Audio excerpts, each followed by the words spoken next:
जो बात चल रही थी वो मिथ्या साक्ष्य और लोक न्याय, इसके विरुद्ध अपराधों के विषय में।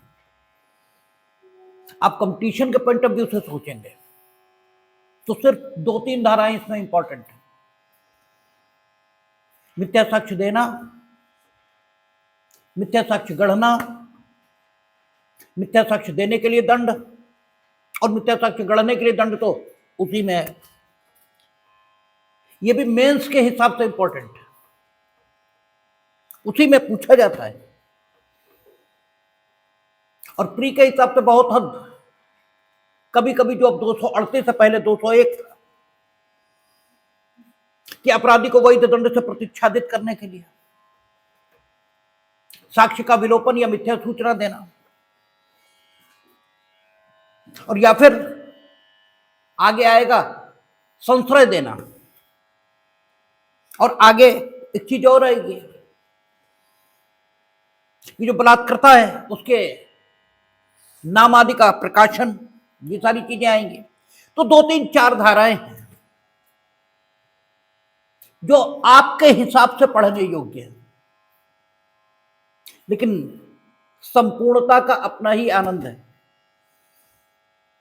इसलिए पूरे चैप्टर को समझ लिया जाए तो अच्छा रहता है, अपने मन में सेटिस्फेक्शन होता है, और एक दृष्टि ये तो पूर्ण होती ही है।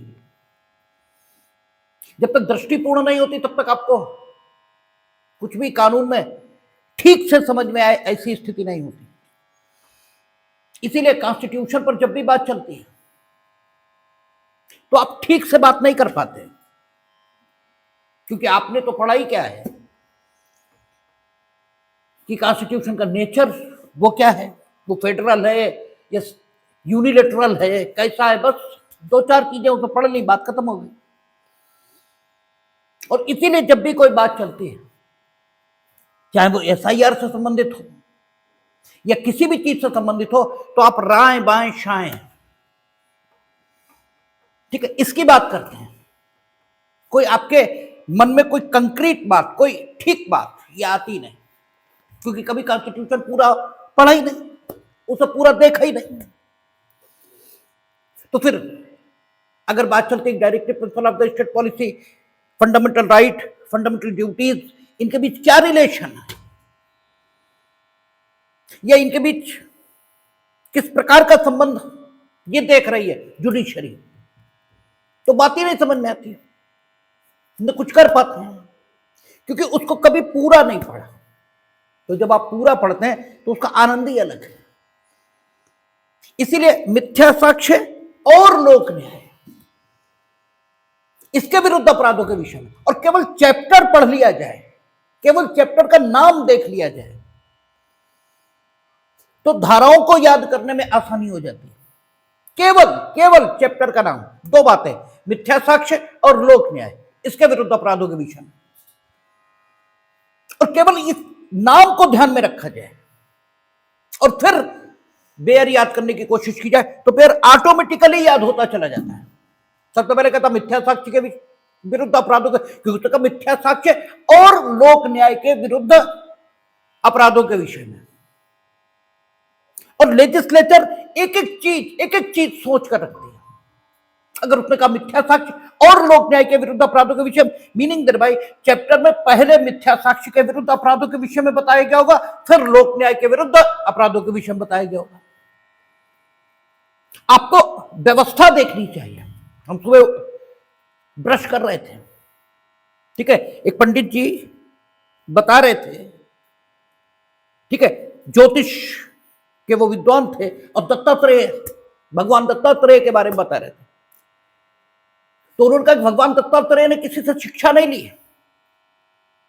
केवल चीजों को देखा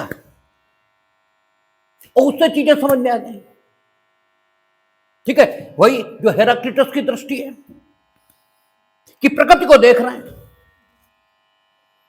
और प्रकृति में शांति दिखाई दे रही है, तो शांति क्यों है, ये विचार मन में उठ रहा है। तो शांति इसलिए है कि तो प्रकृति नियम संगत जीवन जी रही है। दूसरी एक और चीज है प्रकृति में किसी भी काम को करने की आतुरता नहीं है, उसमें किसी काम को करने की आतुरता नहीं कि जाड़ा जल्दी आ जाए और गर्मी फट से चली जाए, कुछ भी करने की आतुरता नहीं, और किसी काम को करने में प्रमाद नहीं है, आलस्य नहीं है। जो आ पड़ा सो कर लिया, न किसी का इंतजार है, ठीक है, और न ही किसी की उपेक्षा है। तो दत्तात्रेय भगवान ने अपने जीवन में ये सीख लिया कि इसका मतलब जीने का ठीक तरीका यही है कि न किसी चीज की आतुरता, न किसी की प्रतीक्षा किसी काम के होने की, ठीक है, और न ही किसी के प्रति उपेक्षा। यानी अगर इस ढंग से जिया जाएगा तो फिर जीने का एक ही ढंग बचा, वर्तमान में जीना, ठीक है, किसी की प्रतीक्षा नहीं, कुछ भविष्य नहीं है, कुछ भविष्य के बारे में सोचता ही नहीं, हो जाएगा तो ठीक है, नहीं होगा तो कोई बात नहीं, ठीक है। इसलिए प्रकृति में कोई तनाव नहीं, ठीक है, प्रकृति शांत है और आनंद के साथ, ठीक है, अपनी ही धुन में मगन है। पेड़ दुखी नहीं है, पशु दुखी नहीं है, पक्षी दुखी नहीं है, केवल आदमी दुखी है,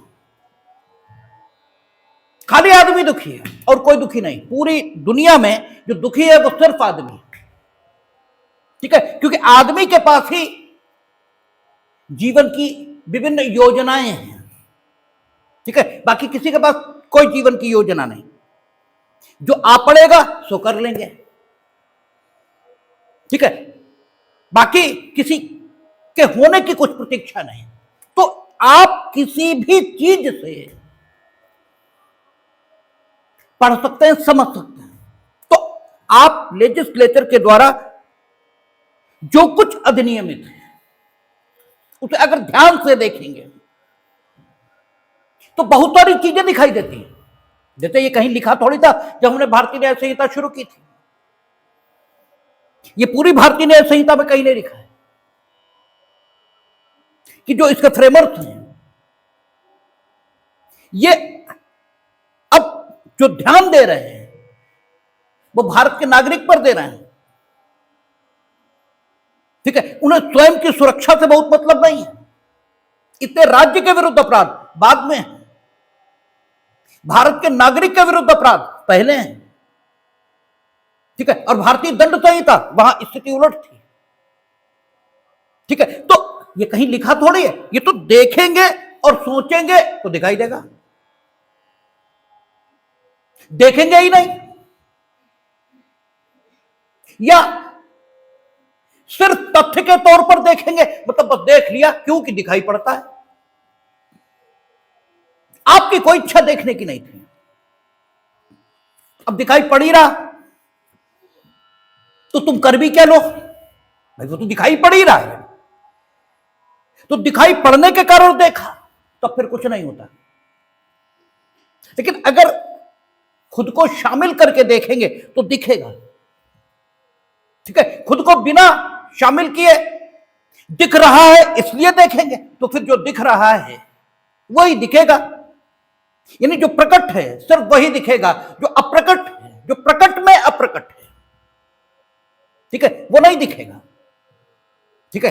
अगर पत्थर में मूर्ति मूर्तिकार को दिख नहीं रही तो प्रकट कहां से हो गई, ठीक है, उसे पत्थर में मूर्ति दिख रही है और वो अनावश्यक पत्थर सिर्फ हटाए दे रहा है, मूर्ति प्रकट हो रही, मूर्ति तो पत्थर में ही है, लेकिन आपकी दृष्टि उसी को देखती है जो प्रकट है और मूर्तिकार वो भी देख रहा है जो अप्रकट है। तो आप अगर शीर्षक को भी देखेंगे तो पूरे चैप्टर की योजना ये एकदम स्पष्ट हो जाती, कहता मिथ्या साक्ष्य और लोक न्याय के विरुद्ध अपराधों के विषय में। इसका मतलब ये हो गया कि पहले मिथ्या साक्ष्य और फिर लोक न्याय, इसके विरुद्ध अपराधों के विषय में यहां उपबंध होगा। तो आप देखेंगे तो 227 सबसे पहले का मिथ्या साक्ष्य देना, ठीक है, ये किस प्रकार दिया जा सकता है। फिर 228 का मिथ्या साक्ष्य गढ़ना, फिर उसने कहा 229 में मिथ्या साक्ष्य देने और मिथ्या साक्ष्य गढ़ने के लिए दंड। ठीक है, फिर 230 में उसने कहा मृत्यु से दंडनीय अपराधों, इनके संबंध में मिथ्या साक्ष्य देना और गढ़ना। फिर उसने 231 में कहा कि मृत्यु दंड तो हो गया, फिर आजीवन कारावास और कारावास उससे दंडनीय अपराधों के लिए मिथ्या साक्ष्य देना और गढ़ना। ठीक है, फिर उसके बाद 232 आएगा ना, उसके बाद उसने 232 में कहा कि मिथ्या साक्ष्य देने या गढ़ने के लिए किसी को धमकाना। ठीक है, फिर आपका 233 में उसने कह दिया कि आप जानते हैं ये मिथ्या साक्ष्य है और जानते बूझते मिथ्या साक्ष्य को उपयोग में लाना, लीजिए हो गया। लेकिन यह मिथ्या साक्ष्य देने का एक प्रकार हुआ। ठीक है, अब अगले प्रकारों पर आ जाइए। ठीक है, 234 में उसने कहा मिथ्या प्रमाण पत्र जारी करना। You are well known that this certificate is false, after that you are going to issue that certificate. ठीक है ना, और जबकि आपको मालूम है कि ये लोक सेवक क्या न्यायालय के समक्ष, तो ये it is also a type of false evidence. ठीक है, फिर आप जारी कर रहे हैं और आप एक अन्य प्रकार से जानते में ये प्रमाण पत्र मिथ्या है, उसके बाद भी उसका उपयोग कर रहे हैं जेन्युइन एविडेंस के तौर पे।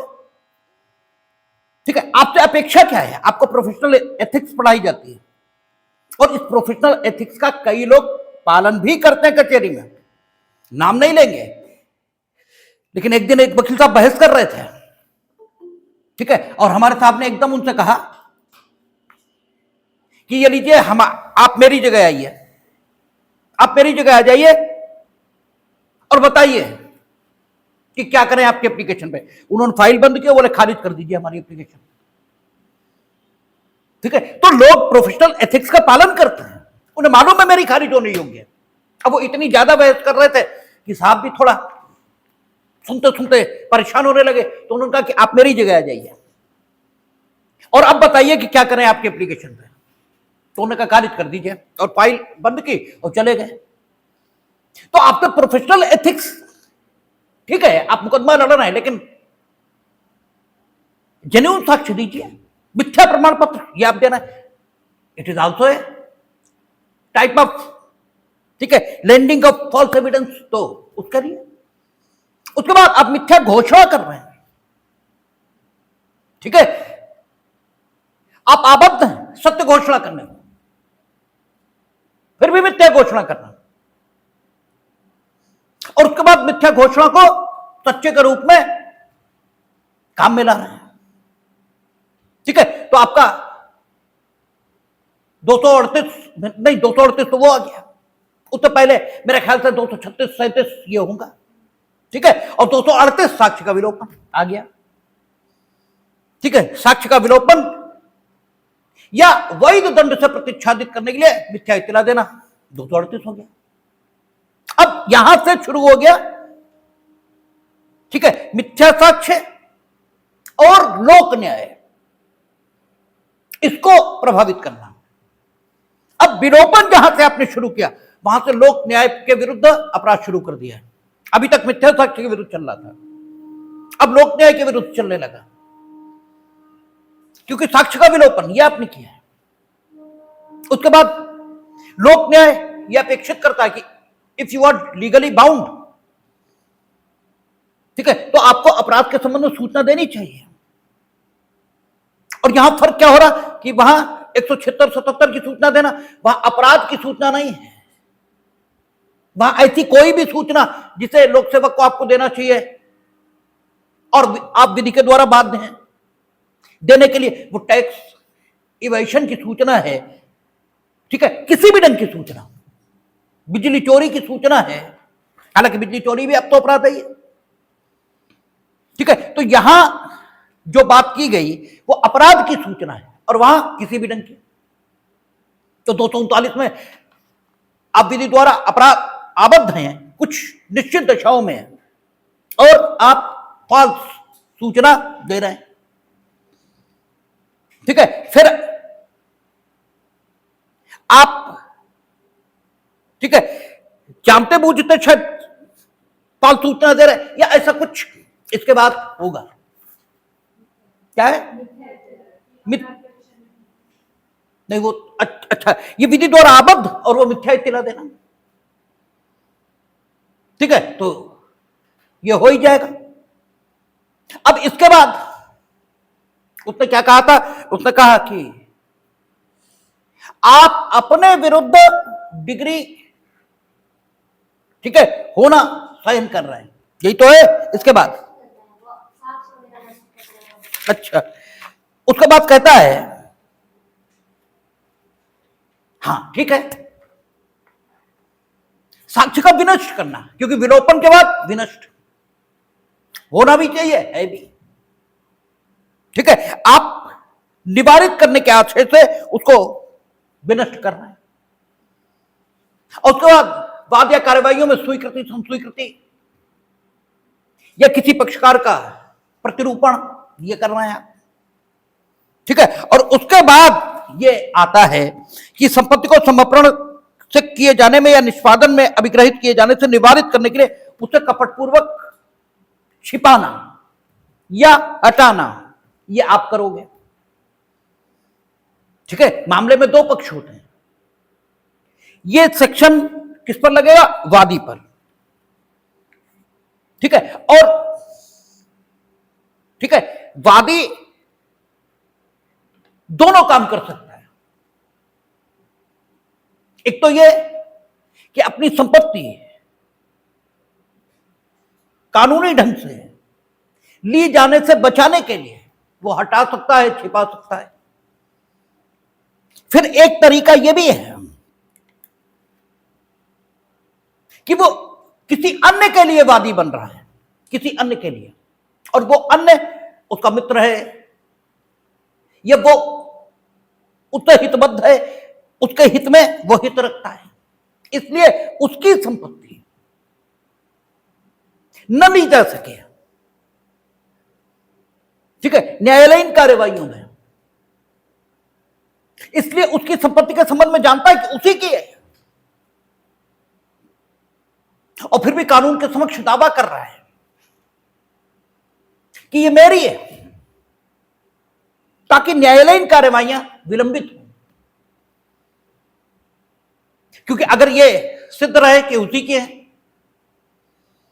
तब तो न्यायालयीन कार्यवाहियों के अनुक्रम में उसकी वो संपत्ति ली जा सकती। तो जान रहा है कि उसी की है, फिर भी कपट पूर्वक दावा कर रहा है। 244 कहता है संपत्ति पर उसके समर्पण किए जाने में या निष्पादन में अभिग्रहित किए जाने से निवारित करने के लिए कपट पूर्वक दावा,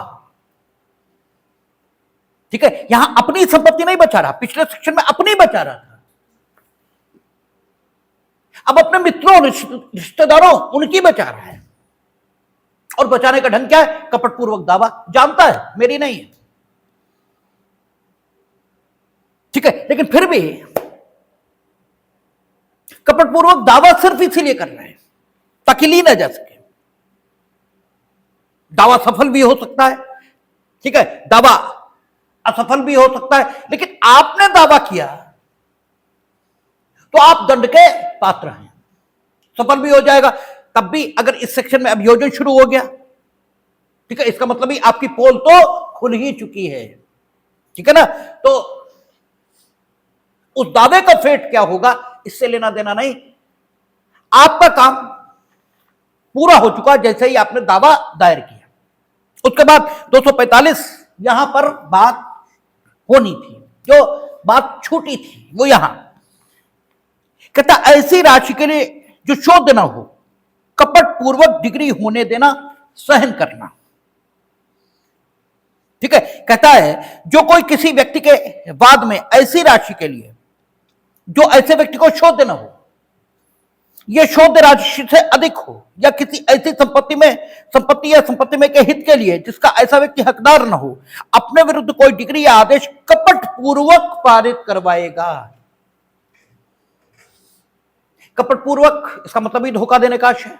धोखा किसे देने का आशय, इसका कोई अर्थ नहीं। ठीक है, हमारे लेनदार हैं, उन्हें हमारी संपत्ति में रुचि है क्योंकि वो लेनदार है। ठीक है, किसी ने हमारी संपत्ति पर दावा कर दिया ये मेरी है, हम कपटपूर्वक मीनिंग देर बाय अपने लेनदारों को धोखा देने के आशय से अपने विरुद्ध डिग्री होने देना ये सहन कर रहे हैं।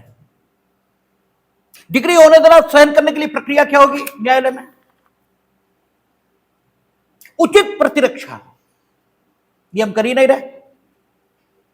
कानूनन जो डिफेंस हमें लेने चाहिए वो कोई डिफेंस हमने लिया ही नहीं। जो दस्तावेज हमें पेश करने चाहिए वो हमने पेश किया ही नहीं। तो कपटपूर्वक डिग्री दूसरे के पक्ष में होना हम सहन कर रहे हैं। अभी इनका भी इलाज होगा, जो ये कपटपूर्वक डिग्री प्राप्त करेंगे। अभी एक पक्ष का इलाज चल रहा है, ठीक है ना, क्योंकि पक्ष तो दोनों ही हैं। अगले सेक्शन में इनका इलाज शुरू हो जाएगा, ठीक है ना, क्योंकि मिथ्या साक्ष्य और लोक न्याय दोनों के विरुद्ध अपराधों के विषय में, तो लोक न्याय के विरुद्ध जो अपराध होगा उसमें दो पक्ष होंगे ही होंगे, और दोनों लोक न्याय के विरुद्ध अपराध करने के दोषी हैं। इसीलिए दोनों के इलाज के लिए यहां व्यवस्था की गई है, ठीक है, दोनों का इलाज चल रहा है। और मिथ्या साक्ष्य ये एक ही पक्ष द्वारा दिया जाएगा, तो अभियोजन या बचाओ, ठीक है, यहां दोनों पक्षकारों की व्यवस्था ये हो रही है। अभी क्या कह रहा है, अभी कह रहा है कि आप अपनी संपत्ति के विरुद्ध, ठीक है, कोई डिग्री पारित होना सहन कर रहे हैं। यह वो राशि जो किसी को आपसे शोध्य नहीं है, शोध्य की अंग्रेजी क्या है, ड्यू,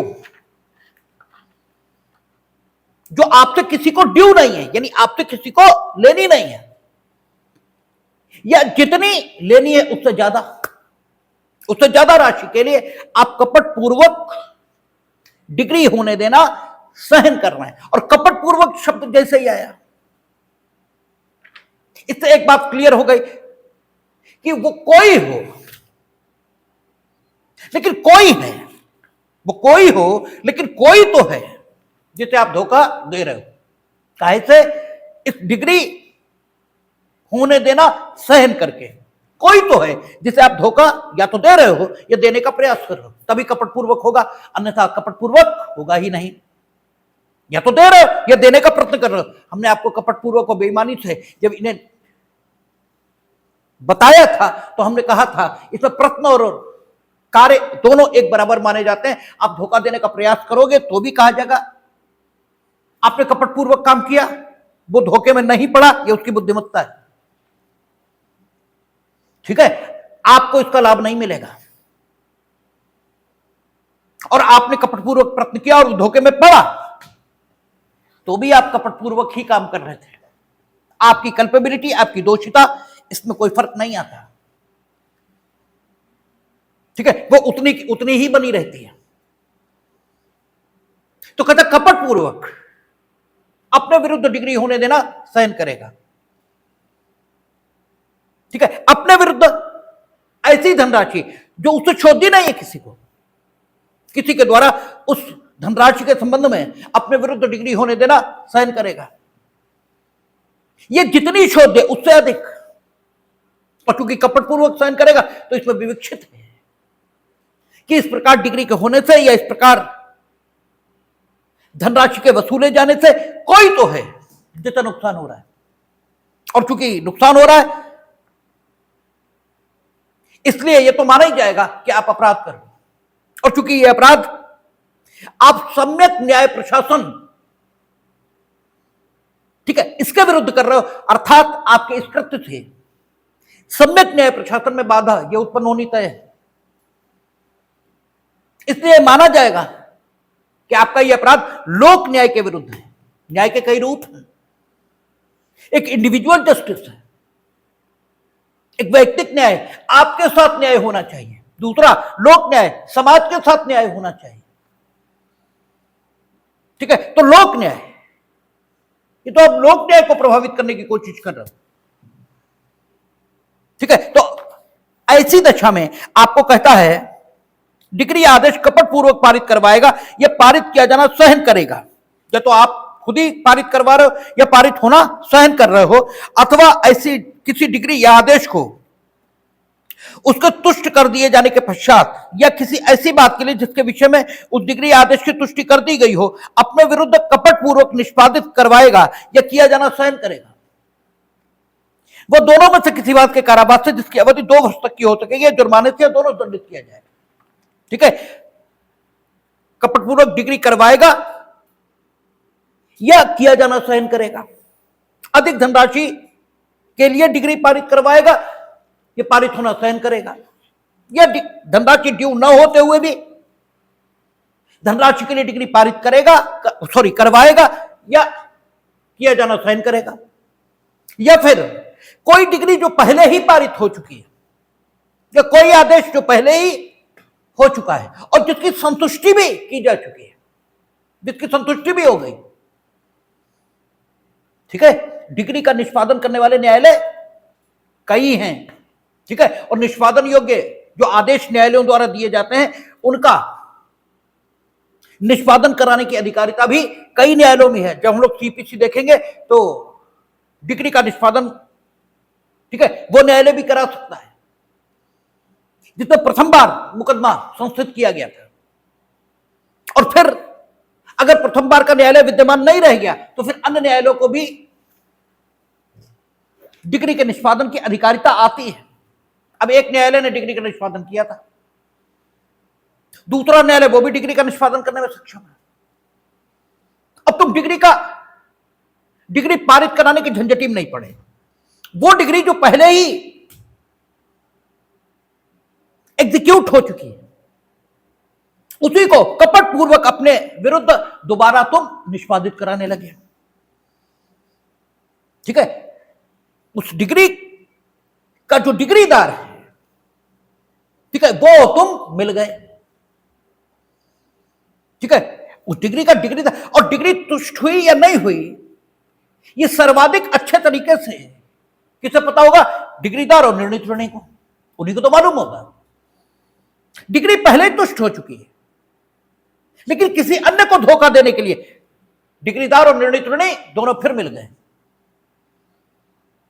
और चाहे पूर्व के निष्पादन न्यायालय में, क्योंकि न्यायालय के पास एक कार्यवाही थोड़ी चल रही, उसे कहां याद रहता है? जब तुम ऑब्जेक्शन करोगे तो वो अपना रिकॉर्ड निकलवाएंगे, तब पकड़ा जाएगा।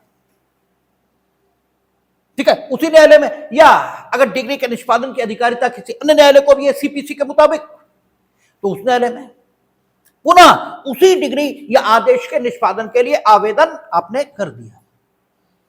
और कपट पूर्वक मीनिंग देयर बाय कोई किसी को धोखा देने के आशय से उस डिग्री आदेश का निष्पादन पुनः अपने विरुद्ध किया जाना आप सहन कर रहे हो कपट पूर्वक, तो आपको सजा 2 साल इसकी मिलेगी। अब ये आप कर रहे हैं, ठीक है, लेकिन वो मिस्टर जिन्होंने कपटपूर्वक दावा किया उनका भी तो इलाज होना जरूरी है। ठीक है, यहां एक्चुअल बेनिफिशियरी तो आप हैं, क्योंकि आप किसी के साथ कपट करना चाहते हैं। एक्चुअल बेनिफिशियरी आप हैं, लेकिन आपके बेनिफिशियरी होने में सहयोग वो कौन कर रहा है? जिसने प्रकट दावा किया है, जिसने दावा प्रकट रूप से किया, वो आपकी बदतमीजी में आपका सहयोगी है। जबकि एक्चुअल बेनिफिशियरी आप हैं, लेकिन प्रकट दावेदार वो है। ठीक है ना? तो आपका इलाज तो पिछले सेक्शन में हो गया, लेकिन ये जो मिस्टर थे जिन्होंने दावा किया था, इनका इलाज भी होना चाहिए। ठीक है, तो उसके लिए 246 कहता है बेईमानी से न्यायालय में मिथ्या दावा करना। आप तो कपटपूर्वक कर रहे थे, लेकिन उनका दावा कैसा था? बेईमानी से। क्योंकि ये एक व्यक्ति जो लाभ प्राप्त करने का एलिजिबल नहीं था, उसे वो लाभ प्राप्त करा रहे थे जिसका वो हकदार नहीं था। वो कौन था? आप। और अपने उस कृत्य के माध्यम से उस व्यक्ति को या तो हानिकारित कर रहे थे या कारित करने का प्रयत्न कर रहे थे जिसके साथ आप कपट कर रहे थे, ठीक है ना। तो इनका कृत्य बेईमानी पूर्वक था। जिन्होंने दावा न्यायालय में किया था, तो कहता है बेईमानी से न्यायालय में मिथ्या दावा करना, और दावा तो इनएक्चुअल मिथ्या था ही। तो इन मिस्टर का इलाज यहां किया जा रहा है। कहता जो कोई कपट पूर्वक या बेईमानी से या किसी व्यक्ति को क्षति या क्षोभ कारित करने के आशय से, ठीक है, कपट पूर्वक या बेईमानी से, इनके लिए उन्होंने और भी सेक्शन की जद को बढ़ाया कि चाहे बेईमानी से इन्होंने मिथ्या दावा किया हो, चाहे कपट में ये भी शामिल हो, ठीक है। इनके लिए बेईमानी हो, कपट ना हो, तुमने इन्हें राजी कर लिया हो, ठीक है ना, तुमने राजी ना भी किया हो, तो किसी को क्षति पहुंचाने की इच्छा इनकी रही हो, क्षोभ पहुंचाने की इच्छा रही हो, कुछ भी हो, कहता है जो कोई कपट पूर्वक या बेईमानी से या किसी व्यक्ति को क्षति या क्षोभ कारित करने के आशय से या न्यायालय के आशय से न्यायालय में कोई ऐसा दावा करेगा जिसका मिथ्या होना वो जानता है, तो ऊपर वाले सेक्शन में जो वादी होंगे वो इसमें निश्चित रूप से कवर हो जाएंगे, क्योंकि ये जानते हैं कि मिथ्या दावा हम कर रहे हैं। बस दोनों में से किसी बात के कारावास से जिसकी अवधि 2 वर्ष की हो सकेगी, ठीक है। और मिथ्या साक्ष्य और लोक न्याय, इसके विरुद्ध चूंकि ये अपराध है, इसलिए अक्सर इन मामलों में, अक्सर, हम गारंटी नहीं दे रहे कि अक्सर, हमने अक्सर शब्द कहा है, तो 195(1)B जो सीआरपीसी की थी और जो वर्तमान में अब कितनी हो गई 215(1)B, उसी की प्रक्रिया का इस्तेमाल इन अपराधों के लिए अभियोजन संस्थित करने में किया जाता है। और इसीलिए जब आप सीआरपीसी की फर्स्ट शेड्यूल देखेंगे तो इन्हें असंज्ञेय अपराध बनाया गया है। हमने आपसे जब बीएनएसएस की चर्चा कर रहे थे, जब सीआरपीसी या बीएनएसएस की चर्चा कर रहे थे, तो हमने आपसे कहा था कि अपराधों को संज्ञेय और असंज्ञेय के तौर पर कैटेगराइज करने में विधायिका ने विभिन्न नीतियों को ध्यान में रखा है। उनमें से एक नीति यह भी है कि मिथ्या साक्ष्य और लोक न्याय से संबंधित जो अपराध हैं वो चूंकि अक्सर न्यायालयीन कार्रवाइयों में होंगे, यद्यपि वो लोक सेवकों के समक्ष चल रही कार्रवाइयों में भी हो सकते हैं, लेकिन फिर भी अक्सर वो न्यायालयीन कार्रवाइयों में होंगे। और अगर लोक सेवकों के समक्ष चल रही कार्रवाइयों में भी हों तो भी वो लोक सेवक सामान्यतः ऐसे वरिष्ठ लोक सेवक होंगे जिन्हें, ठीक है, इंफॉर्मेंट के तौर पर, ठीक है, पुलिस के अन्वेषण अधिकारी द्वारा, ठीक है, उनसे प्रश्न करना या उनसे संव्यवहार करना ये गरिमापूर्ण नहीं दिखाई देगा, ठीक है। जिला जज उनके समक्ष चल रही कार्यवाही में अगर कोई अपराध किया गया तो प्रत्येक संज्ञेय अपराध की, ठीक है, प्रत्येक संज्ञेय अपराध के संबंध में अन्वेषण का काम पुलिस बिना किसी की अनुमति के कर सकती है। अगर वो असंज्ञेय न माना जाए, ठीक है, तो जिला जज के समक्ष चल रही कार्यवाही में पुलिस इन्वेस्टिगेशन के लिए अधिकृत होगी, और जब इन्वेस्टिगेशन के लिए अधिकृत होगी तो इन्वेस्टिगेशन में उसे जो शक्तियां प्राप्त हैं वो रहेंगी, और अन्वेषण अधिकारी ये एसएचओ रहेगा, ठीक है, सामान्यतः। और एसएचओ को ताकत रहेगी कि वो किसी भी व्यक्ति से जो जिसके संबंध में उसका विश्वास है कि वो अपराध से संबंधित जानकारी रखता है, उससे अंतर्गत धारा 180 प्रश्न करने के लिए अधिकृत है, और संबंधित व्यक्ति का यह कर्तव्य है कि वो सत्य कथन उसके समक्ष करे। तो ये हालांकि छोटाई और बड़ाई का कोई सवाल नहीं है, लेकिन ये फिर भी गरिमापूर्ण नहीं दिखता कि एक एसएचओ एक जिला जज से प्रश्न करे या उच्च न्यायालय के या उच्चतम न्यायालय के मुख्य न्यायाधीश से सवाल करे। इसलिए लोक न्याय और मिथ्या साक्ष्य और लोक न्याय के विरुद्ध जो अपराध हैं उन्हें असंज्ञेय बनाया गया है, और अंततः निर्णय तो न्यायालय को ही लेना है, ठीक है। इसलिए इनको असंज्ञेय रखा गया। ऐसा हमने उस समय आपको कहा था। तो ये सारे अपराध सामान्यतः 195(1)(b) की प्रक्रिया से ही अभियोजित किए जाएंगे, ठीक है ना। फिर आगे कहता है, ठीक है, अब एक और चीज हो सकती है, ऊपर एक्चुअल बेनिफिशियरी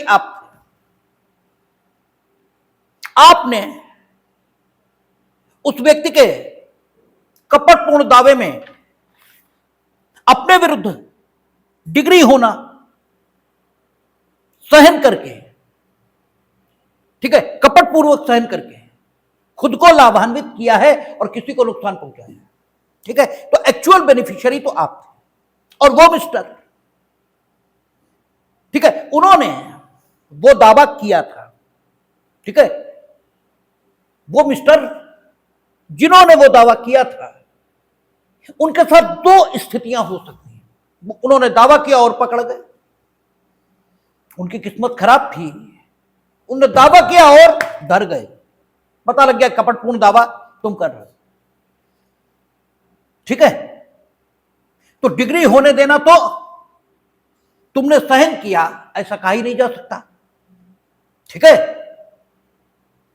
क्योंकि डिग्री तो जब अंतिम स्थिति आएगी तभी होने देना सहन किया ऐसा माना जाएगा, ठीक है। तो तुम तो छूट गए, तुम्हारा तो कुछ बिगाड़ नहीं पाएंगे हम। वही बात है कि अपराध करने की तुम सोच रहे हो बैठे बैठे, तो हम क्या कर लें भाई, हम क्या कर लें, जब तक करोगे नहीं तब तक हम थोड़ी ना आपका कुछ बिगाड़ सकते हैं, ठीक है। तो डिग्री तो हुई नहीं, लेकिन इन्होंने मिथ्या दावा कर दिया था, तो इनका इलाज 246 में होगा, ठीक है ना। और इनका ज्यादा इलाज होना चाहिए, क्योंकि आप तो सिर्फ सहन करने वाले हो, आप जो कृत्य कर रहे हो वो कैसा कर रहे हो, पैसिवली, ठीक है। अगर इंग्लिश ग्रामर की भाषा में बात करें तो आपका एक्ट कैसा है, पैसिवली, लेकिन एक्टिव एक्ट किसका है, वो तो इन्हीं मिस्टर का है। और जो एक्चुअल डूअर है, जो एक्टिवली एक्ट कर रहा है, उसकी स्थिति ज्यादा दुर्भर कानून के समक्ष होनी ही चाहिए, ठीक है। न्याय की यही मांग है। जो पैसिव एक्ट कर रहा है, अरे भाई पैसिव एक्ट करने वाले की स्थिति तो तब आएगी जब एक्टिव कार्य पूरा होगा। एक्टिव काम शुरू हुआ और हमने पकड़ लिया, ठीक है। तो पैसिव जो एक्ट कर रहा था उसकी तो बात आई नहीं, तो इनका इलाज 246 में, दावा इन्होंने किया, ठीक है। अब एक स्थिति आ सकती है कि दावा किया और वाकई डिग्री पारित हो गई, तो अब दोनों का इलाज होगा, तुम्हारा होगा 245 में और इनका दोनों में होगा 246 और 247, क्योंकि आईपीसी क्या कहती है, यानी बीएनएस क्या कहती है, एक ही कृत्य से अगर विधि की दो धाराएं आकृष्ट हो जाएं तो दोनों के अंतर्गत आपके विरुद्ध, ठीक, अभियोग लगाया जाएगा और आरोप की विरचना भी की जाएगी। दंड देते समय 71, ठीक है, बीएनएस वो सॉरी 71 आईपीसी, ये धारा 9 है, 9 है, धारा 9 बीएनएस के सिद्धांतों का ध्यान रखा जाएगा। तो आपके विरुद्ध कपटपूर्ण दावा करना, यह सेक्शन भी आएगा और यह वाला भी आएगा कि ऐसी राशि के लिए जो शोध नहीं है, कपटपूर्वक डिग्री अभिप्राप्त करना, क्योंकि आपने प्राप्त की है, ठीक है ना।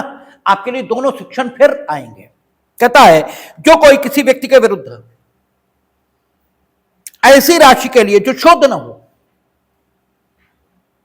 या जो शोध राशि से अधिक हो, या किसी संपत्ति या संपत्ति में के हित के लिए जिसका वह हकदार न हो, डिग्री या आदेश कपटपूर्वक अभिप्राप्त कर लेगा, या किसी डिग्री या आदेश को उसको तुष्ट कर दिए जाने के पश्चात, या ऐसी बात के लिए जिसके विषय में उस डिग्री या आदेश की तुष्टि कर दी गई हो, किसी व्यक्ति के विरुद्ध कपटपूर्वक निष्पादित करवाएगा, या अपने नाम में कपटपूर्वक ऐसा कोई कार्य किया जाना सहन करेगा या किए जाने की अनुज्ञा देगा।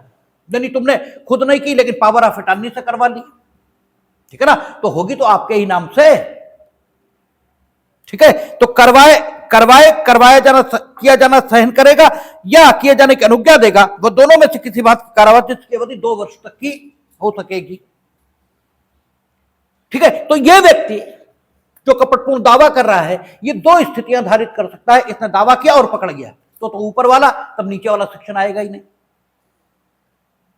और दावा चला और डिग्री पारित हो गई, तो जिसने सहन किया वो जाएगा आपका 245 में, और इन्होंने दावा भी किया और डिग्री भी प्राप्त की, दोनों काम किए, तो इनके विरुद्ध दोनों सेक्शन आएंगे, 246 और 247।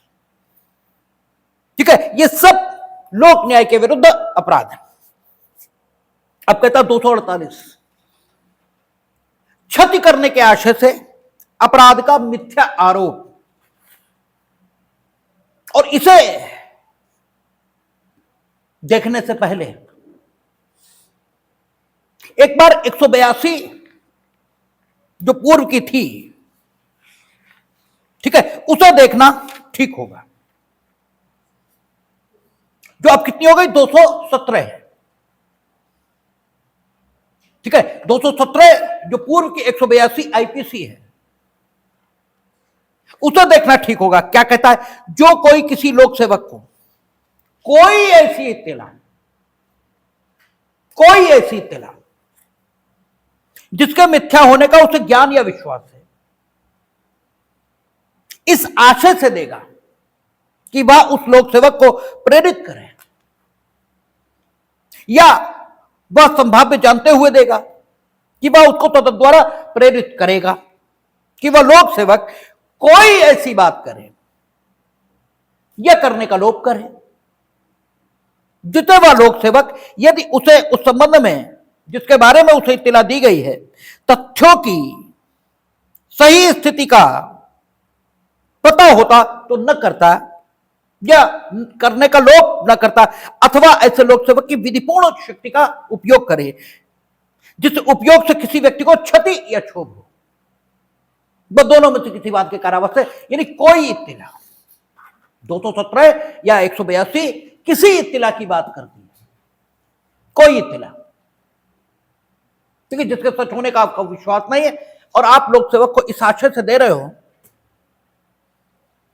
कि लोक सेवक अपने में निहित शक्तियों का प्रयोग किसी के विरुद्ध करे। और 211 क्या कहती है, क्षति करने के आशय से अपराध का मिथ्या आरोप, स्पेसिफिक धारा, यानी मामले जो 211 में आएंगे वे आवश्यक रूप से 182 में भी आएंगे। ठीक है, मामले जो 211 में आएंगे वे आवश्यक रूप से 182 में आएंगे, लेकिन मामले जो 182 में आएंगे वे आवश्यक रूप से 211 में आए, ऐसा नहीं होगा। ठीक है, 182 या 217 ज्यादा बड़ी परिधि में फैली हुई धारा दिखाई देती है, क्योंकि उसके शब्द उसी प्रकार के हैं। जो कोई किसी लोक सेवक को कोई मिथ्या इत्तिला देता है, आशय क्षति या क्षोभ कारित करना है। ठीक है, और यहां क्या कहता है, जो कोई किसी व्यक्ति को यह जानते हुए कि उस व्यक्ति के विरुद्ध ऐसी कार्रवाई या आरोप के लिए कोई न्याय संगत या विधिपूर्ण आधार नहीं है, क्षति कारित करने के आशय से उस व्यक्ति के विरुद्ध कोई दांडिक कार्रवाई संस्थित करेगा या करवाएगा, या उस व्यक्ति पर मिथ्या आरोप लगाएगा कि उसने कोई अपराध किया, फिर अपराधों के प्रकारों की बात उसने करने लगा है। यहां क्षोभ नहीं कहा, उसने क्षति कहा, उसने क्षति कहा, और 182 में क्षति या क्षोभ दोनों है। ठीक है, क्षति में क्षोभ होगा ही होगा। ठीक है, क्योंकि क्षति परिभाषित है। ठीक है, आईपीसी में 44 में थी, बीएनएस में शायद 214 है, कितना है 214, उसमें परिभाषित है। तो क्षति में कहता है शारीरिक, सांपत्तिक या ख्याति संबंधी अपहानि। जब तुम्हें शारीरिक अपहानि होगी, ख्याति संबंधी होगी, सांपत्तिक अपहानि होगी, तो तुम्हें क्षोभ तो होगा ही होगा। ठीक है, ऐसे लोग तो फिर संत होते हैं, वो दांडिक विचारण का विषय ही नहीं होते कभी, जिन्हें शारीरिक, संपत्ति और ख्याति संबंधी अपहानि हो और उन्हें ठीक है क्षोभ न हो। ठीक है, इसी स्थिति का नाम तो परमहंस की स्थिति है, उसे तो बड़ी प्रयास से प्राप्त करना पड़ता है, और अगर कोई उस स्थिति को प्राप्त किए हुए तो वो तो दांडिक विचारण से बहुत ऊपर की चीज है, ठीक है ना। उसके लिए तो दांडिक विचारण बना ही नहीं, क्योंकि वो तो सुख दुख दोनों अवस्थाओं से ऊपर है। क्योंकि वही बात कि अगर आप सुख के आकांक्षी हैं तो दुख के लिए तो तैयार रहिए, क्योंकि अगर सुख है भी तो सुख है ना, लेकिन ये डर उसके साथ होगा कि अगर कहीं यह समाप्त हो गया तो, ठीक है, ये डर तो होगा ही होगा। अगर सुख है भी, अगर आप सुख के आकांक्षी हैं और सुख है भी, तो भी ये डर रहेगा कि कहीं समाप्त हो गया तो। और यही तो स्थिति है। अच्छा खासा घर बना है, सारी सुख सुविधाएं हैं, इंश्योरेंस करा रहे हैं, बोले कहीं आग लग गई तो, ठीक है, लगी नहीं है लेकिन करा रहे, बोले कि लग गई तो, ठीक है। अब लग गई तो इससे आगे बढ़ने लगा मसला, तनाव शुरू, दुख शुरू। सुख है लेकिन दुख है। सुख कि आप आकांक्षी हैं और सुख भी है, सुख के आकांक्षी भी है, सुख है भी, तो भी दुख है। तो फिर यह लगेगा कि कहीं समाप्त हो गया तो, ठीक है। तब क्या करेंगे, उसकी योजना शुरू होगी, ठीक है। फिर यह लगेगा कि कोई दुखी आ गया, उसने सुख में बाधा डाल दी तो उसकी व्यवस्था शुरू, पुलिस शुरू, मिलिट्री शुरू, सारी चीजें शुरू। तो अगर आप सुख के आकांक्षी हैं तो दुख के लिए तैयार रहिए, वो तो रहेगा। लाख इसी स्थिति का तो वर्णन करता है। लाख क्या कहता है, लाख कहता है प्राकृतिक अवस्था में मनुष्य बड़ा सुखी था। फिर सवाल उठता है कि राज्य कहां से आ गया, फिर राज्य कहां से टपक पड़ा, जब बहुत सुखी था फिर जरूरत क्या थी राज्य की। तो यही था कि सुख है तो दुख तो होना ही है, ये तो दोनों एक साथ चलते हैं। इसीलिए सुख दुख दोनों के पार जो जाता है वही परमहंस की स्थिति में है। उससे तो न सुख है न दुख है, ठीक है ना। सुख से सुखी होता न दुख से दुखी होता, क्योंकि वो दोनों को जानता है कि सुख का प्रभाव और दुख का प्रभाव जिस पर हो रहा है वो हम नहीं है, ठीक है। हम तो सिर्फ देख रहे हैं कि सुख हो रहा है और दुख हो रहा है, ठीक है। आप सोचो, जनक राजा हैं और उन्होंने विदेह कहा है, ठीक है, क्योंकि जनक सिर्फ देख रहे हैं, वो राज का भोग नहीं कर रहे, तो उसके लिए तो दांडिक विचारण होता ही नहीं, ठीक है। जिसे शारीरिक अपानी, ख्याति संबंधी अपानी और सांपत्तिक अपानी से क्षोभ न हो, ठीक है, उसके लिए तो दांडिक विचारण है ही नहीं, ठीक है। लेकिन ऐसा हो सकता है कि सिर्फ क्षोभ हो, क्षति ना हो, यह हो सकता है, ठीक है। इरिटेशन आपके, ठीक है, आपके काम से इरिटेशन पैदा हो रहा है, ठीक है। हमारे यहां सुबह क्या होता है, प्रतिदिन वो दूध देने आता है, प्रतिदिन, और प्रतिदिन क्या होता है कि वो आवाज देगा और सब या तो सो रहे होंगे और बाकी लोग अपने कामों में व्यस्त होंगे, वो 3 बार आवाजें देता रहेगा, जबकि करना सिर्फ इतना है कि दूध की बाल्टी वहां रख देना है, वो खुद डालेगा, उसमें चला जाएगा, लेकिन प्रतिदिन का काम है और देंगे, रखेंगे नहीं, बस। अब सुनते ही हमें इरिटेशन शुरू। तो अब ना कोई शारीरिक सांपत्तिक ख्याति संबंधी अपानी थोड़ी हो रही है हमें, लेकिन क्षोभ हो रहा है, ठीक है ना। तो क्षति न हो, क्षोभ हो, यह संभव है, लेकिन क्षोभ, ठीक है, वो सॉरी, क्षति न हो और क्षोभ हो, यह संभव है, लेकिन क्षति हो और क्षोभ न हो, वो जिनके साथ है उनके लिए कानून नहीं है, ठीक है, उनके लिए सामाजिक नियम भी नहीं है, ठीक है ना। वो तो सभी इस प्रकार के सामाजिक नियमों से ऊपर हैं, उनके लिए कानून नहीं होता, ठीक है। तो वहां कहता है आप लोक सेवक को कोई ऐसी इत्तिला ये दे रहा है, कोई ऐसी इत्तिला, कोई का मतलब कोई होता है, यह अपराध की भी हो सकती है या किसी अन्य ढंग की भी हो सकती है, लेकिन 211 जिसकी बात कर रहा है ठीक है, 211 या 248, 217 या 182, वो किसी इत्तिला की बात कर रहा, और ये एक स्पेसिफिक इत्तिला की बात कर रहा है। ठीक है, और इत्तिला नहीं कह रहा, ये आरोप लगाना कह रहा है। ठीक है, और आरोप कानून में लगाने की विशेष प्रक्रिया है। या तो आप एफआईआर लिखाएंगे, ठीक है ना, क्योंकि कहता है जो कोई किसी व्यक्ति को यह क्योंकि क्षति करने के आशय से अपराध का मिथ्या आरोप, ये कह रहा ना, तो अपराध का आरोप, मिथ्या आरोप, ये तो भी लगता है। जबकि या तो एफआईआर लिखा दीजिए, और या फिर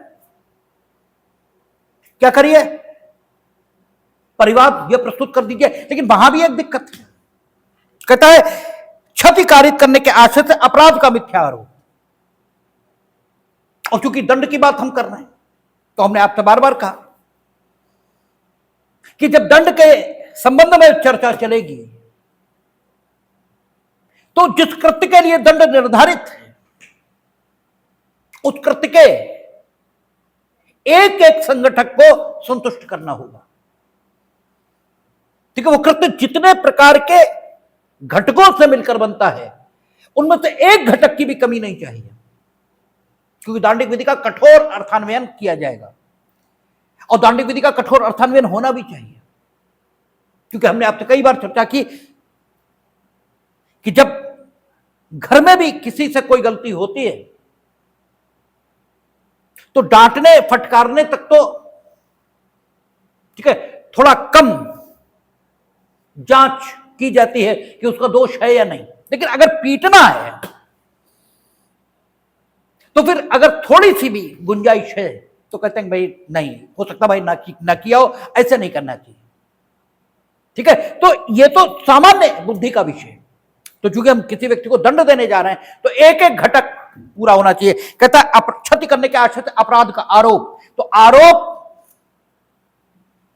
अगर ऐसे व्यक्ति के समक्ष लगाया जा रहा है जिसके समक्ष अपराध का आरोप लगाया ही नहीं जा सकता है, तो आरोप लगा कहां? ठीक है, क्षति करने के आशय से अपराध का मिथ्या आरोप। आरोप क्या क्या इंग्रेडिएंट है? आरोप होना चाहिए, मिथ्या होना चाहिए, ठीक है, आरोप होना चाहिए, मिथ्या होना चाहिए, और क्षति करने के आशय से हो। ठीक है, तो क्षति करने के आशय से तुम गल्ला मंडी में जाके सब्जी खरीदने चले गए, तो तुम्हें गल्ला मंडी में सब्जी मिलेगी? अरे भाई सब्जी खरीदनी है तो सब्जी मंडी जाओ, गल्ला खरीदना है तो गल्ला मंडी जाओ, कि सब्जी खरीदने गल्ला मंडी जाओगे। क्षति करने के आशय से अगर अपराध का मिथ्या आरोप लगाना है, तो इनकम टैक्स ऑफिसर के सामने लगा दोगे। अरे भाई क्षति करने के आशय से अगर मिथ्या आरोप अपराध का लगाना, तो पुलिस के सामने लगाओ। ठीक है, अगर क्षति करने के आशय से ही अपराध का मिथ्या आरोप लगाना है, तो पुलिस के सामने लगाओ, और पुलिस के सामने भी लगाया, और पुलिस को उसके संबंध में अन्वेषण की ताकत ही नहीं है, जैसे संज्ञेय अपराध। तो क्षति करने का आशय था, यह कहां आ गया? अपराध का मिथ्या आरोप होगा, लेकिन क्षति करने का आशय था, ऐसे कैसे आ गया? पुलिस तो कार्यवाही नहीं कर सकती उस संबंध में। इसका मतलब यह हुआ कि 217 और 211 के बीच, वो सॉरी 217 और 248 के बीच एक फर्क यह भी आ गया कि पुलिस के समक्ष वहां असंज्ञेय अपराध की भी सूचना अगर दी जाए, तो हो सकता है कुछ स्थितियों में अपराध कॉन्स्टिट्यूट हो जाए, क्योंकि वो मजिस्ट्रेट की अनुमति लेने के लिए तो सक्षम ही है। ठीक है ना, और आपने असंज्ञेय अपराध की सूचना अगर उन्हें इस आशय से दी, ये साबित हुआ कि वे अनुमति लेने का काम करें,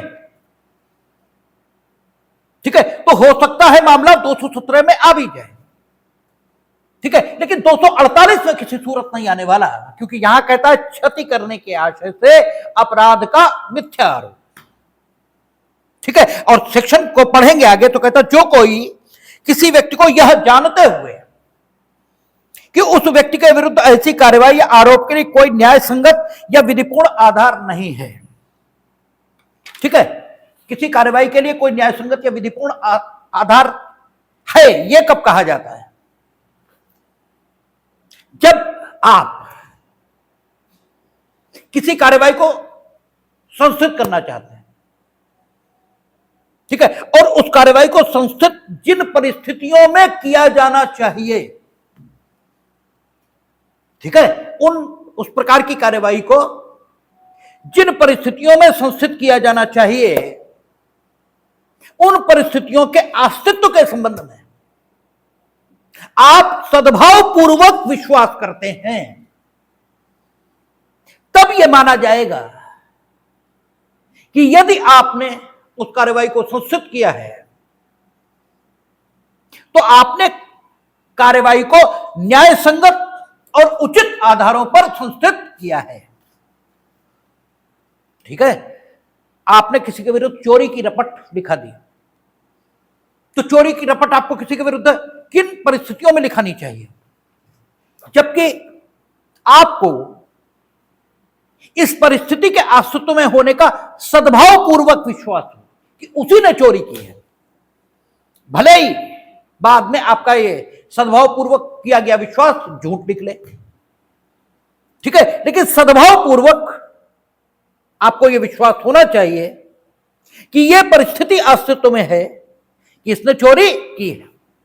जब तक आपके पास इस परिस्थिति के अस्तित्व के लिए एक सद्भावनापूर्ण विश्वास ये न हो, तब तक ये नहीं कहा जा सकता कि आपने किसी के विरुद्ध यदि चोरी के लिए कोई अभियोग संस्थित किया है तो अभियोग आपने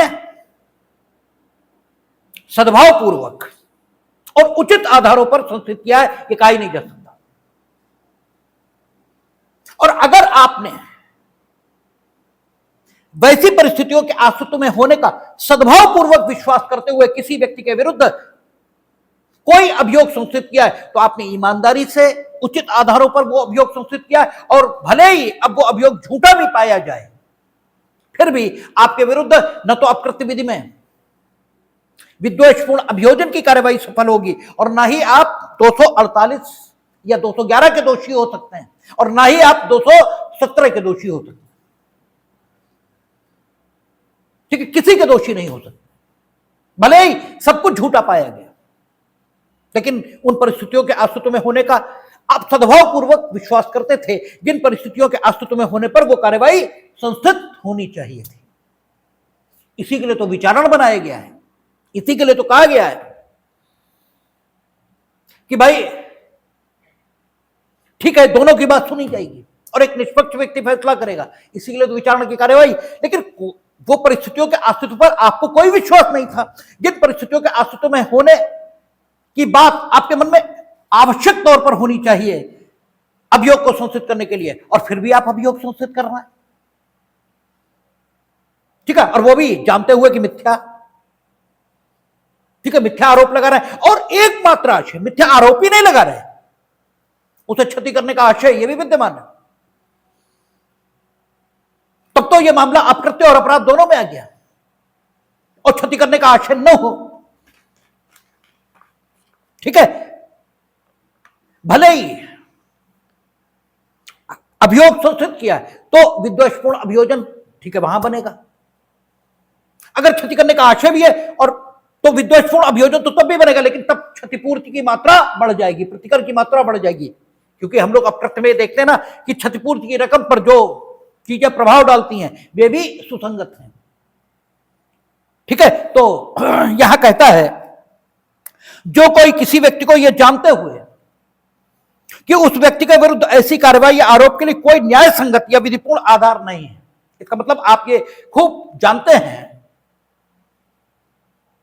कि संबंधित व्यक्ति के विरुद्ध आरोप लगाने के लिए जिन परिस्थितियों को अस्तित्व में होना चाहिए उनमें से एक भी अस्तित्व में नहीं है, फिर भी आप आरोप लगा रहे हैं।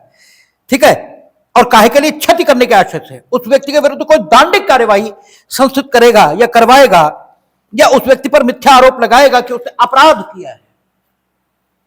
वह दोनों में से किसी बात के कारावास से जिसकी अवधि 5 वर्ष तक की हो सकेगी या 2 लाख रुपए तक के जुर्माने से दोनों दंडित किया जाएगा। और यदि ऐसी दंडित कार्रवाई मृत्यु, आजीवन कारावास या 10 वर्ष या उससे अधिक के कारावास से दंडनीय अपराध के मिथ्या आरोप पर संस्थित की जाए तो वह दोनों में से किसी बात के कारावास से जिसकी अवधि 10 वर्ष तक की हो सकेगी दंडित किया जाएगा और जुर्माने से भी दंड नहीं होगा। तो यह मामला ज्यादा गंभीर हो गया। ठीक है, जो मामला 248 में आया यह मामला ज्यादा गंभीर हो गया 182 के मुकाबले या 217 के मुकाबले। वहां कोई इत्तिला है, यहां अपराध की इत्तिला है, और वहां इत्तिला है, यहां आरोप है। ठीक है, वहां क्षति या क्षोभ है, यहां क्षति करने की आवश्यकता है, अपराध का आरोप ये। ठीक है, तो बात यहां तक आ गई और फिर अपराधी को संतरे देना, उपहार लेना उसे वही दंड से बचाने के लिए। देखिए, रिश्वत लेना और उपहार लेना अलग अलग बात है, अलग अलग बात। रिश्वत, इसका मापदंड यद्यपि कोई नहीं, फिर भी इसका मापदंड यह माना जा सकता है कि रिश्वत ऐसी होती है जिसे देने में व्यक्ति सक्षम भले ही हो, लेकिन उसको थोड़ा दर्द जरूर होगा। ठीक है ना, इतनी कम नहीं होगी वो कि बस यूं ही दे दी जाए। और उपहार, ठीक है, ऐसा होता है कि अब देना तो चूंकि आपके स्वभाव में ही नहीं है, लेना ही आपके स्वभाव में है, तो देते तो दर्द होगा ही होगा। ठीक है, लेकिन फिर भी उपहार देते थोड़ा कम दर्द होता है। ठीक है ना, तो उपहार और रिश्वत दो अलग अलग बातें हैं। तो रिश्वत अगर दी तब तो मामला भ्रष्टाचार निवारण अधिनियम में पहुंच जाएगा। उपहार लिया आपने या दिया आपने, ठीक है, दिया तो नहीं लिया, तो मामला यहां आएगा। ठीक है, तो कैसे आएगा, क्या आएगा, इसकी चर्चा कल करेंगे, देखेंगे।